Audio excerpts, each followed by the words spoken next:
and gentlemen, Michael Sturges.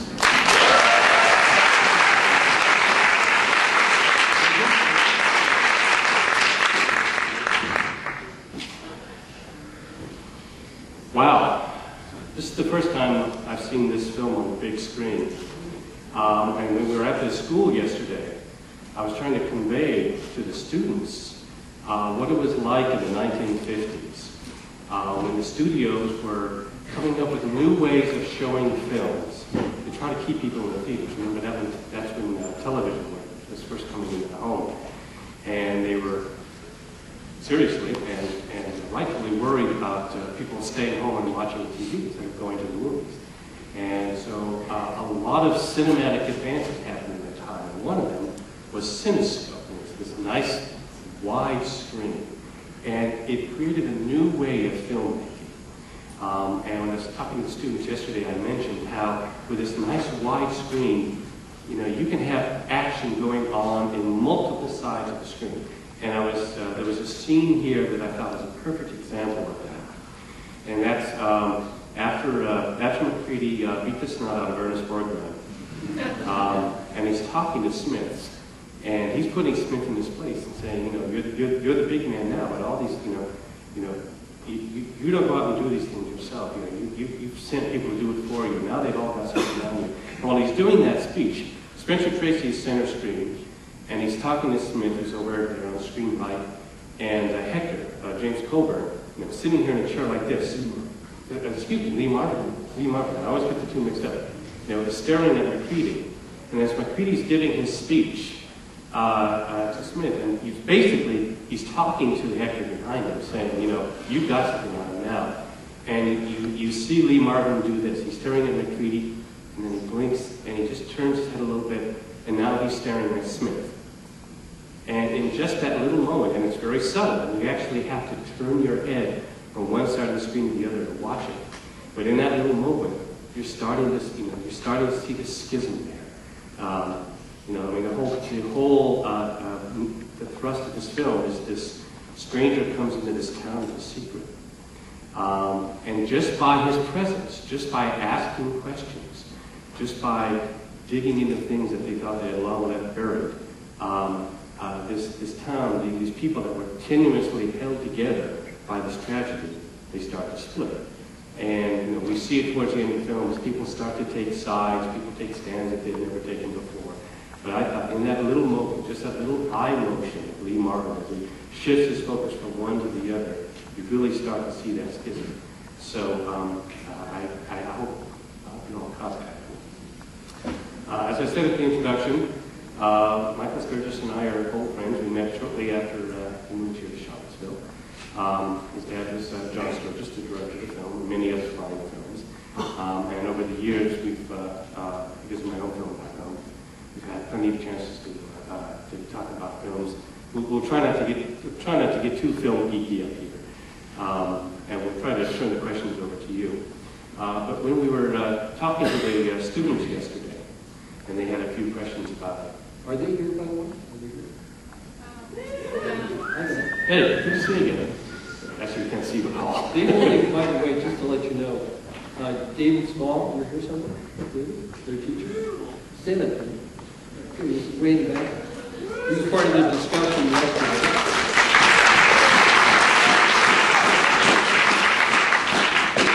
David only seen, about the first 30 minutes of the film? So part of our discussion yesterday was, what do you think is going to happen? So I encourage you to talk about that and get involved wherever you are. I don't really have a lot of John Sturges' Bad Day of Black Rock stories, to be honest with you. The one I do have, when I first saw this film, it was about 7th grade or so. I was out of school in Los Angeles, and my dad agreed. He really didn't like it. He would not be a favorite actor. He didn't like to talk about his films, didn't like to point any spotlight on it. But I conned him into coming. One of our teachers wanted to show it at the school to my class, and he agreed to come. And the teacher arranged it and got a print of it and ran the print and were watching the movie. And I was really proud. I think my dad made it to me. And I'd never seen it before. Two things. I knew by that point he had made a lot of other films that I really, really liked. to be honest with you, at that age, I thought it was the worst movie I've ever seen. It just didn't catch me at all. I look at it now, and there are lots of things about the themes of people being damaged and redemption, people having their lives or choices narrowed down. At the time, it didn't mean anything to me. But after we saw the film, and then Dan started talking about it, somewhere in his comments he said, well, you know, it's really nice to see it this way, but you might want to see it in color. And I kind of turned and looked at the teacher, and we saw it in black and white. And so here's a man who went to a lot of trouble to make the movie and make it a certain way, and he spent the entire time being quiet because my teacher had gotten a black and white print instead of a color print. And so I think that kind of tells you a little bit about the guy. He's very modest. He wouldn't have, some people would have stopped and right 2 minutes into it and said, hey, that's a color film, don't even show it that way. So it didn't even bother him, and I was maybe the only one who noticed his comment. Good story. We could sit up here and chat all day, but I'd actually I'd be interested in hearing any questions from you. And we'll start with that gentleman right there. Really more delighted than I could possibly say that because you both come here from this film today. I loved it when I saw it 20 years ago, and I love it much more now. I mean, it's just an amazingly economical, beautifully photographed, well acted. It's just really lovely. I have a question, which is I'm aware that if I got the date right, I believe it came out in 1954. Is that correct? 55. 55. Okay, this is the height of the McCarthy era. And the year Black after the year after the Army McCarthy hearings. And I was thinking about here's Spencer Tracy's character, Greedy, coming in as the other. The townspeople have a secret. They're banded together based on fear, being controlled by fear, and they go out and try to literally annihilate and kill this other. And then there's an issue of loyalty. What's really loyalty?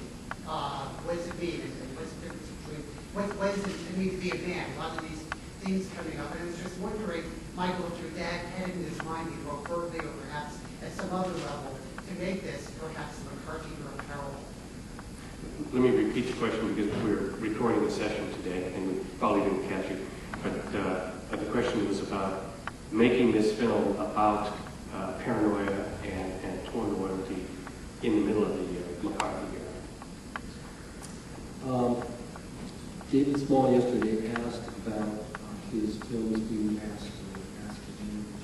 And I think I didn't disagree with that, but I thought the way the term is used today, in the sense of machismo and macho muscles, I would say this movie addresses the idea of masculinity in the sense of being true to yourself. I mentioned a little earlier the whole notion of being damaged. Creedy is damaged. I think that when you see the movie and you go to the theater and you see the title Bad Day Background, I think you think you're talking about the moment when the film's taken place. But in fact, what you're talking about is what happened before. And this is the outcome. This is actually the good thing. This is the redemption part. I don't know if bear in mind at that time it was MGM, he was a contract player just like everybody else. Spencer Tracy's last film was a contract player. Dory Sherry was the producer. I think Dory Sherry would be the person to ask. If you ask him, he may or may not take that kind of a position. Certainly the studio, when they saw it, had to think, hey, you're talking about this maybe indirectly. I don't know there were a lot of movies after that in the 50s that directly went after it. It wasn't until the 60s. So did he consciously do that? As far as saying, hey, we've got to make this as a message? Not, I think. And more to do with the ideas. It was that time. And they had friends. I mean, they had personal friends who, when they were 18 years old, and members of the Communist Party, maybe they still were, who knows, but they saw that all the freedoms were being abridged. It was a timely issue. And there was a case of where people were writing, in some cases ghost writing, I don't think this particular movie, but ghost writing, and Dalton Trumbo is an example of a famous screenwriter who got blacklisted, but still worked kind of on the side. That was going on right at that moment. So it was personal. It wasn't just the McCarthy in Washington, D.C., but also in Hollywood. People couldn't work because of their opinion. Right. And also for the era, this film really deals squarely with racism. And I don't know another film from the era that addresses that issue so head on as this one does. And what racism or what fear the stranger does to people. But the other thing you have to get around, going back to being a 13-year-old watching the movie, by that time, the telling of the secret had been done so many times. I mean, when you sat here, if you haven't seen this movie before, well, here we go, telling the secret. Bear in mind, at that moment, if you saw it, you were seeing it for the first time. I mean, think about a movie. There is no movie that had that kind of a drama. Somebody would show up, people would talk, something would happen, and you'd go off on a storyline. In this case, you butt against heads for really an uncomfortable, kind of boring amount of time. And again, as a 13-year-old, you look at it, where is this going? But as an adult, I increasingly get it. I understand you're looking at each one of these people and looking at the cancer inside of them and studying, how far it's gone. Something else I appreciate, especially now seeing it for the first time on a big screen like this, is how the desert and how the town is also a character in the film. The first establishing shot is this train coming out of nowhere, people standing up and looking at it. We see this tiny little town that doesn't seem to be much bigger than this room. And we've got a wonderful helicopter shot, which is astonishing to see again from a film from that era, with the train passing underneath. And it brings us in. We get in closer and closer and closer. And then through much of the film, at the beginning of the film, everything's shot long. We see several people on the screen at the same time. We see that long road to nowhere that goes off in one distance, and the railroad tracks that go off in the distance. And then we get closer and closer to the people until their faces are dominating the screen. And then the narrative leaves the town and goes up in the mountains, and then has to come back down into the town.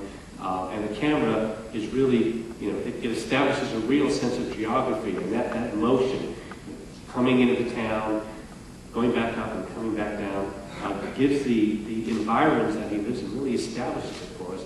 And remember, Walter Brennan says, if you walk 10 yards out of this town, you're going to be dead. You walk out of frame, and you're no longer in the story. It just gets closer and closer and closer. And I think it's just a fantastic use of the camera and of the environments as another character, an unspoken character in the film.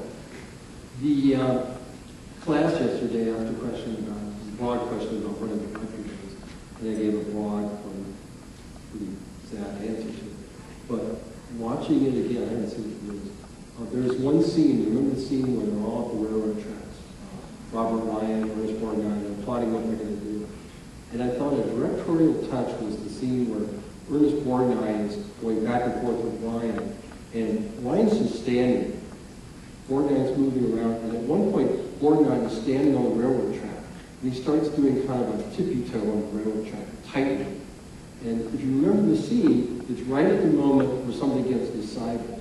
And at that moment, Borgnine isn't very good at walking on the tightrope. Makes it about 2 or 3 steps, and then off he goes.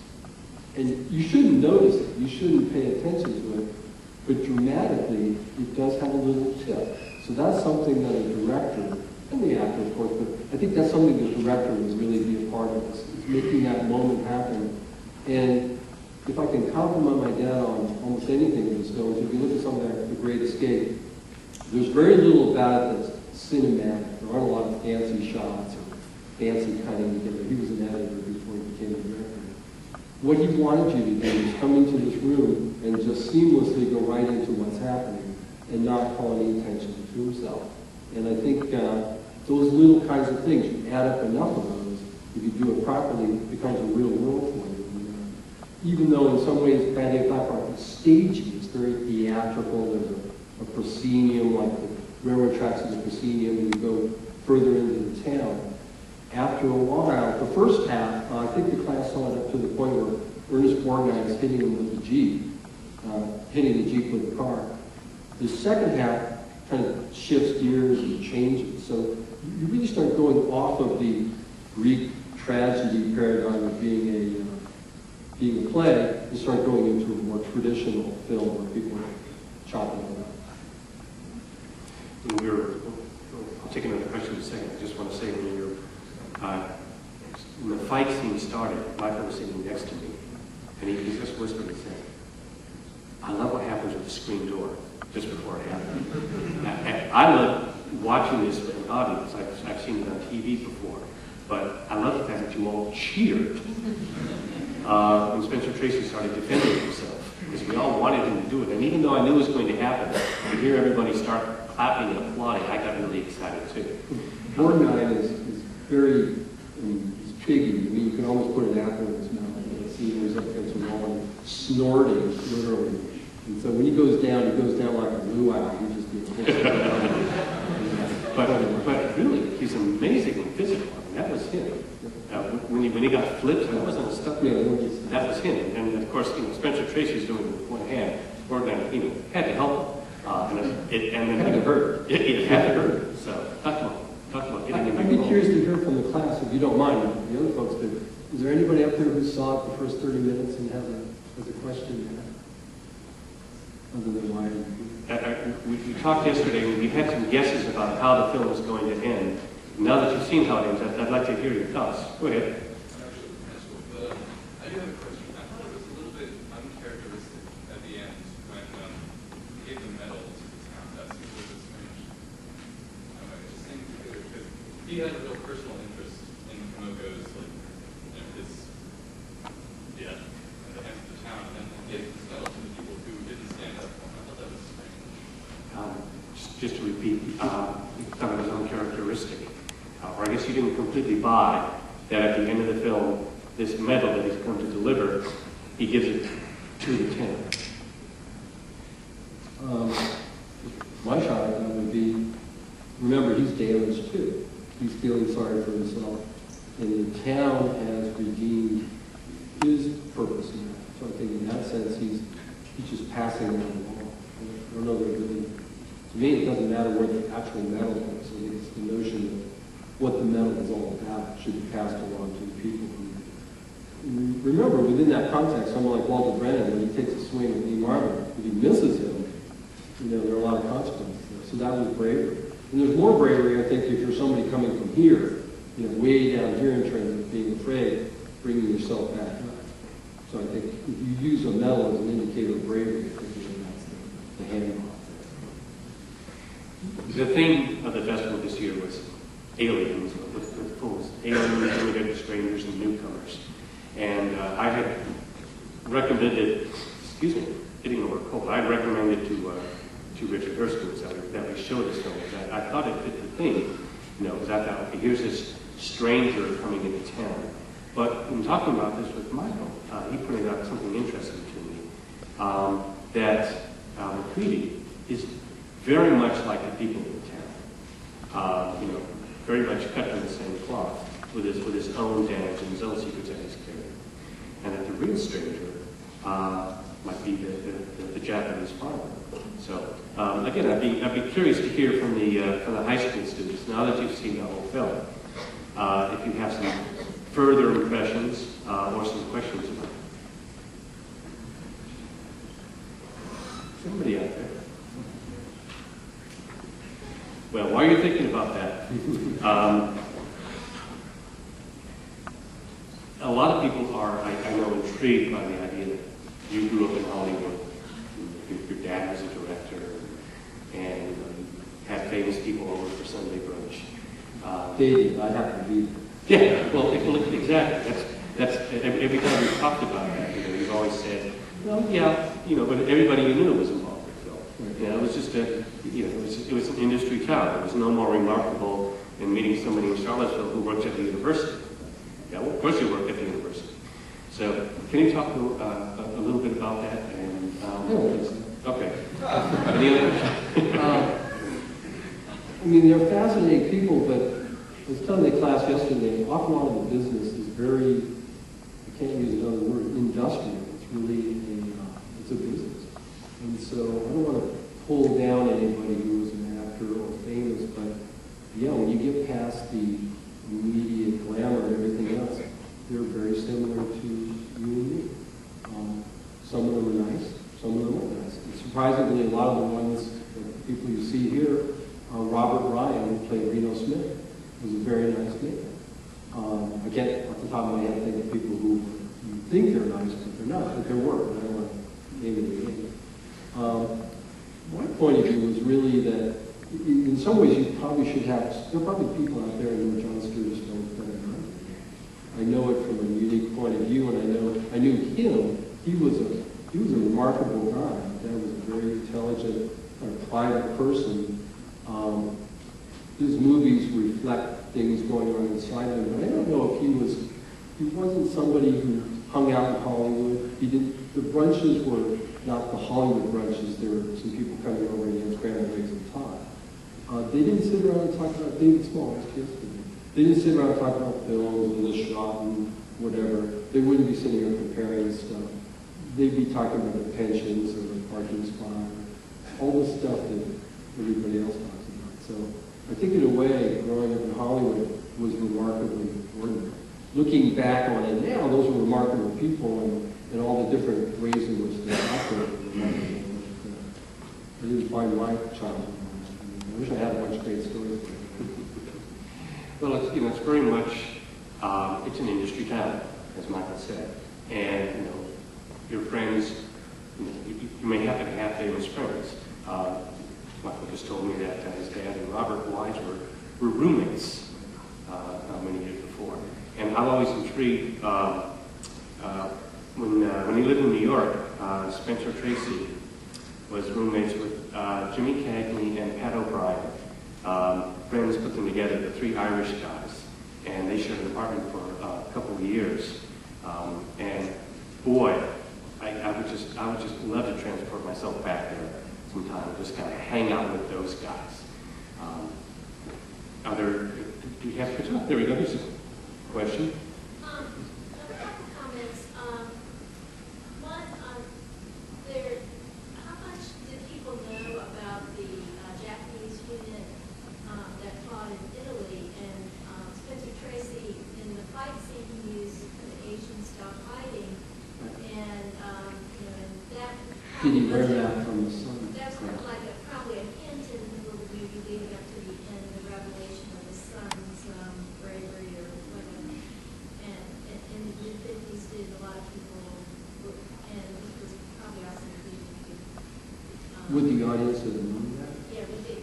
That's a good question. I don't think And then probably also as allies went into the Korean War, trying to change the public's perception of the Japanese people maybe, or and also it's kind of interesting seeing, because you can have the structure of the Western, but kind of showing a shabby Western town, and you see this modern train at the beginning coming in. It was almost like a stagecoach coming in, and just really shabby, and it was kind of like taking the myth of the Western and a lot of the same structure of the Western film, and using a lot of that as this new storyline, but also like the stranger coming to town. A lot of that is in the scene. Boy, I'll let you condense the. those are excellent points. This is the first time you've seen the film, because those are good observations.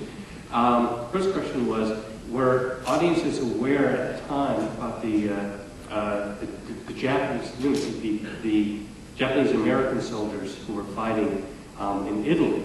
And although it's not stated, one can certainly infer that that's who McCready was serving with, and that's where he may have learned the jiu-jitsu moves from Komoka Jr. That's a wonderful point, and honestly, I've never even thought of that before.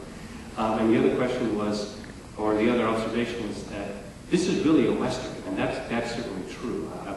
Other people have called this a noir Western, where if you substitute the train for a stagecoach, it has all the trappings of a standard Western, but dealing with issues that were current at the time.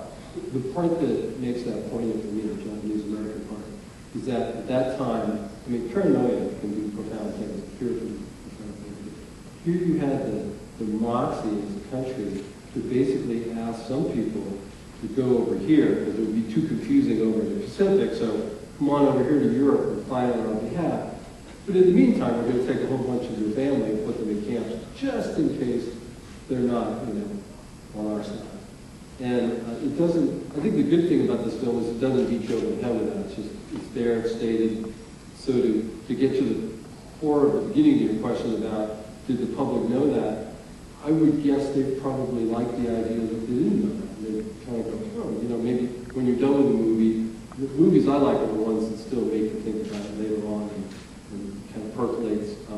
You kind of go, well, wait a minute, how come Japanese nukes, what's that all about? Somebody might say, well, that's because they fought in Europe. And it just, And as you pointed out, in case people didn't hear, although the story takes place in 1945, the film was released in 1955, which is the middle of the Korean War. So this is, excuse me, the end of the Korean War. So an opportunity to talk again about our relations with Asian Americans. Let's go with the gentleman in the back first, and then we'll move to the next. I'm actually a high school student as well, but we made the journey to North Carolina here to see this film today. I was actually really excited to see this because of the cinemascope aspect. I found that it is, it's almost startling how much that aspect of it had an effect on me. And in fact, you know, the theme of alienation kind of resounded throughout the whole film. And, you know, you can talk about the alien being Spencer Tracy or Moko, but I really felt like the audience was kind of alienated in this film. By the vast landscape, tiny little town, and a lot of room that, while, you know, in some respects could be beautiful and vast, it also kind of restricted our understanding and kind of our presence in film as the viewers. How much of an effect do you think that this new cinemascope aspect had on this film when it was made? Do you think it would be an entirely different film if it weren't made with this aspect, or do you think it has kind of a minimal effect? The question is about cinemascope and how much the fact that this was a cinemascope affected the whole look and feeling of the film, and how this would be different if it weren't a cinemascope. And since the first time you saw it was black and white 16mm print. Yeah. It is the first MGM film using cinemascope. I've done a little bit of brushing up on the aspect ratio. I think the idea originally was that somebody did a study and found that that aspect ratio was essentially what the human eye, or a combination of eyes, took in. The purpose was to represent what you saw. What's ironic about it is that the film mechanism, how films really work, doesn't really make use of that at all. It cuts and changes. So you're kind of, I think they discovered along the way, that's why you don't see as many cinemascope films now, frankly, that you don't need to do that. Good cutting and good structuring makes that unnecessary. I think, I'd have to guess, but I think Dad used cinemascope to start off the way you're talking about it, very wide and very broad. But there were times when, again, going back to that scene on the railroad tracks where they're all standing there, where instead of watching them, you're inside of them. You're one of the co-conspirators in a way of watching what's going on. You just don't know what's going to happen next. So you're maybe the least knowledgeable person about what's going to happen next, because you're a townsperson. And I think he used it that way. Would he, if he had the choice, would he use cinemascope? If you could say, you know, which way should he do it? That's a good question. But I think he made it a Western, because a lot of Westerns use that style.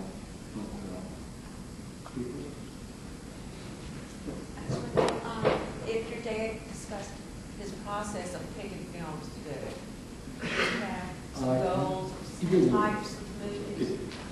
Did John Sturges talk with you his process of picking films? We might want to talk a little bit about the transition from the He pretty much called me every time he was going to do a film and asked me.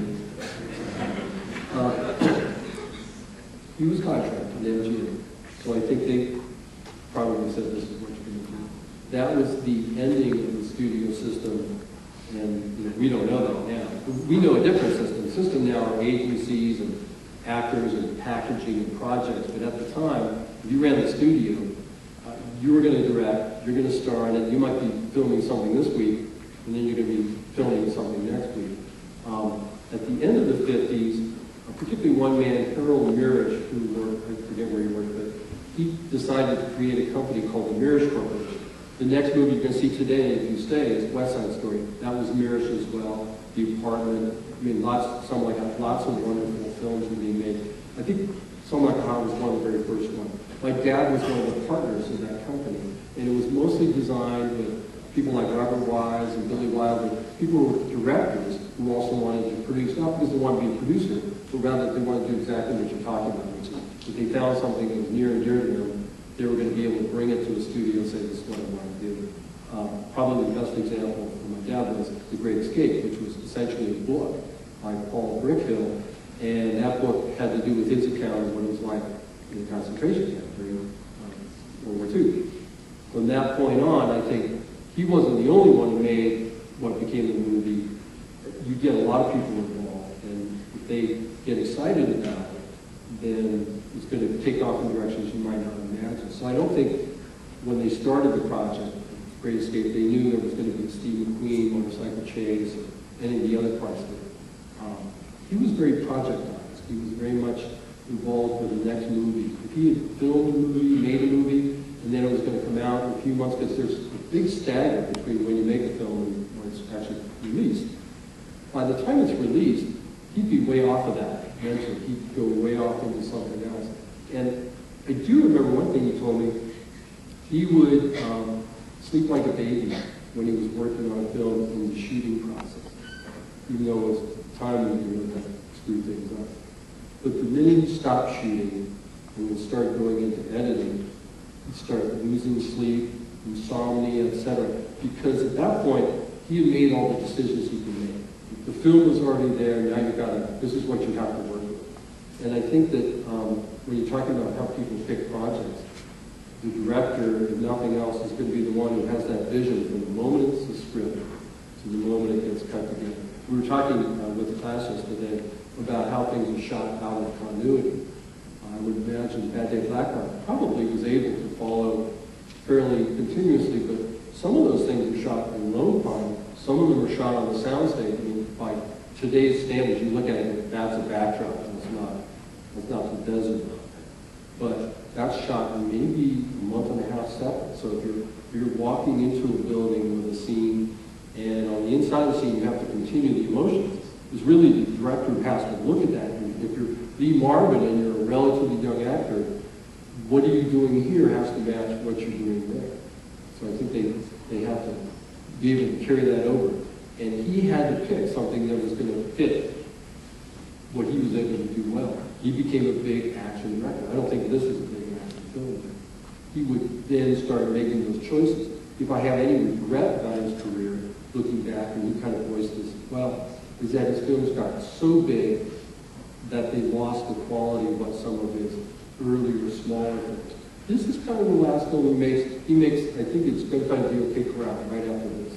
And from that point on, he gets into the really bigger films. And I think he regretted getting into such films that were so large that they kind of got gamed and lost their personal touch. Well, Michael and I could do this all day. I wanted to ask one more little question. One quick question. So we don't have to Google.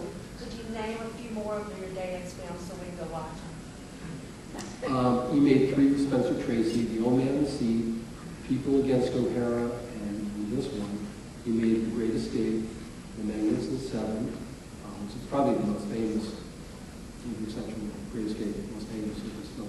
Most of you, whether you know it or not, have probably seen it. Even if you just went through somebody's living room and saw it on TV. It's considered, I read this somewhere, that Magnificent Seven was considered the most watched film in the world, second only to The Wizard of Oz. It's pretty amazing because it's shown all over the place. Often American Westerns are much more popular around the world than they are here, and also critically as well. But they're just plain popular, still shown in theaters right now. Gunfight at the OK Corral, Ice Station Zebra, Maroon, Eagles Landed, McKee, Joe Kidd, which is a really good film. I think of some others. Earlier in his career, made one movie that Sean and I were talking about yesterday. It was his first film called Mystery Street with Ricardo Montalban. Anybody remember Ricardo Montalban? Nice guy. Corinthian Leonard, of course. Very nice man. It was about forensics. It was about a Boston forensic expert. This was made in like 1936. But if you go back and look at that, I think you can get it on like Netflix. It's short like this movie, it's black and white. But it's a tight little thriller, and he uses his head, and he uses forensics. It's CSI done how many years ago? Well, we're running over time, so I'm going to close with Would you like us to show a John Sturges film again next year? Yeah.